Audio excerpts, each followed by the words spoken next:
সুপ্রিয় চাকরি প্রত্যাশী বন্ধুগণ, আপনারা দেখতে পাচ্ছেন শতকরার একটা অঙ্ক এবং যে কোনো পরীক্ষা আসার মতো আর কি। যেমন এটা অডিটর 2014 সালে এসেছে। আমরা এটা এখন লাইভ সমাধান করব। দেখেন, আহসানের বেতন 5% বৃদ্ধি পাওয়ায় তার বেতন 4,000 টাকা বৃদ্ধি পেল। 5% বৃদ্ধি পেয়ে 4,000 টাকা বৃদ্ধি পাইছে। তাহলে আহসানের বেতন আগে কত ছিল? তাহলে এইখানে আমরা 5% মানেই হচ্ছে 4,000। 5% মানেই হচ্ছে 4,000। 1% মানে কম হবে। কম মানে আমরা জানি ঐকিক নিয়মে ভাগ হয়।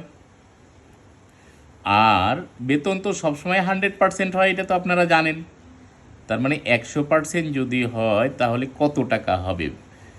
তাহলে 100% হলে 4,000 মানে বেশি হবে, ইন্টু 100 ডিভাইডেড বাই 5। 5 চোকে 5, 5 20 100। আর এটা গুণ করেন 4 দুগুণা 8, আর 0 হচ্ছে 1 2 3 4টা। 1 2 3 4, একক দশক শতক হাজার, 80,000 টাকা। এই যে 80,000 কিন্তু অপশনে রয়েছে, দেখেন এই যে।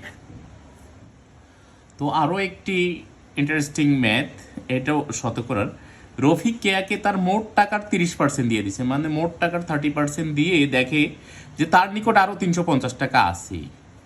সে কেয়াকে কত টাকা দিল বা দিয়েছিল? এটা ডাক পোস্ট অপারেটরে 2016 সালে এসছে। তো অপশন দেওয়া আছে। দেখেন, আমরা এইখানে কিন্তু মোট টাকার 30% তাকে দিয়ে দিচ্ছে। তার মানে 100 টাকার যদি 30% দেয় তাহলে 100 থেকে 30 বিয়োগ হবে। তার মানে এখন হবে কত পার্সেন্ট? 70%। 70% কার কাছে আছে? এটা কিন্তু 70% আছে তার নিজের কাছে। এই যে 70%, তাকে 30% দিয়ে দিছে।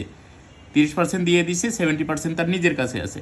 তার মানে এই 70% মানেই হচ্ছে 350 টাকা। এখন 70% মানেই হচ্ছে 350। আচ্ছা, তার মানে 1%,